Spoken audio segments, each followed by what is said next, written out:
Hey Internet, Vince the Prince here with a quick video about something that's been floating around the wrestling news sphere the past week, that being the name change of WWE NXT superstar Walter to a new name of Gunther and the controversy surrounding that. I'm not going to get too deep into the actual controversy, but I do want to just reveal some findings that I came up with while searching through the U.S. Patent and Trademark Office search. If you're a wrestling fan, you probably already know this. WWE NXT 2.0 superstar Walter announced the name change of Gunther, and the WWE filed for a trademark on the name Gunther Stark, which, if you do some further Google research, turns out Gunther Stark was an SS officer during World War II. But this is not about that. This is about why Walter had to change his name for WWE, and I'll explain in just a second. The first thing I want to do is show you the current WWE filing for the name Walter. So this is the WWE trademark filing for the name Walter. As you can see under the Goods and Services section, it says wrestling exhibitions and performance by a professional wrestler and entertainer rendered live and through broadcast media, including television and radio, and via the internet or commercial online service, providing wrestling news and information via a global computer network, providing information in the fields of sports via an online community portal. And basically what that means is WWE's intent in using the word mark here for Walter was for wrestling-related events. Keep that in mind, just wrestling-related news and events. To compare, here's the trademark filing from WWE for former superstar Goldust. The goods and services mentioned are toy action figures, bendable toys, milk cap games, video game cartridges, arcade games, etc., etc. Also, let's pull up Stone Cold Steve Austin. Again, this is a filing by World Wrestling Entertainment for the trademark name Stone Cold Steve Austin, and the goods and services here are a plethora of things going from decorative refrigerator magnets, cassettes and cartridges, CDs, software programs. You can tell how long ago this trademark was filed, but it lists all of these things that you could possibly sell with the Stone Cold Steve Austin name slapped on it. And you can see how this is the way that WWE monetizes not just their superstars, but their trademarks on these superstars.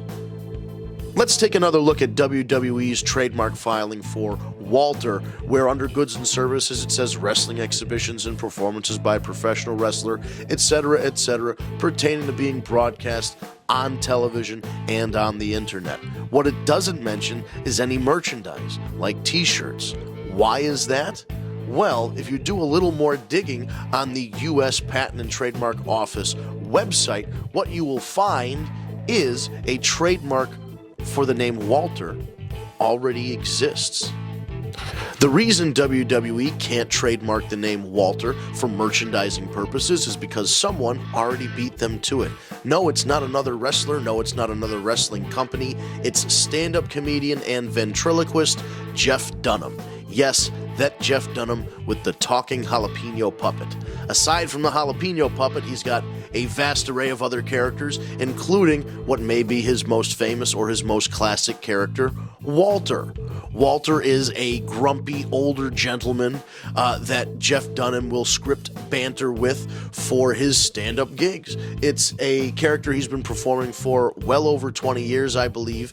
As you can see, this trademark is for merchandising purposes, the goods and services being for clothing, namely t-shirts, and the first use was in 2008, well before Walter was a well-known household name, for lack of a better term, in the wrestling sphere.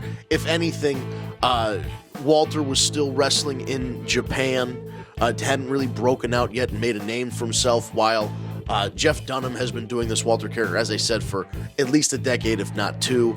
Very recognizable. If you're a fan of stand-up comedy, you know Walter is one of Jeff Dunham's characters. So, amidst all of the controversy that WWE may have mistakenly given a name of an SS officer to one of their WWE superstars, is the real truth that they needed to change this name because they can't merchandise the name Walter. Now, I'm not saying that changing the name to Gunther Stark, the name of an SS officer, was the right call.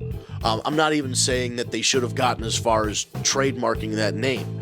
The two options really are that WWE either didn't bother to look it up or looked it up and didn't care that this was a perhaps lower level SS officer, maybe not a very important SS officer during the World War, but who's to say, really? We don't know the inner workings of the WWE, and it's already been canceled, this trademark application for Gunther Stark.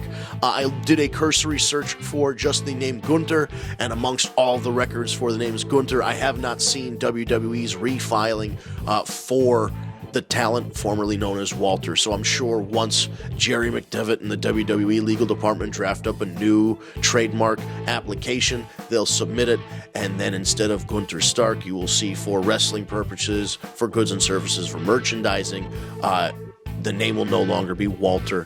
It will just be Gunther, no last name.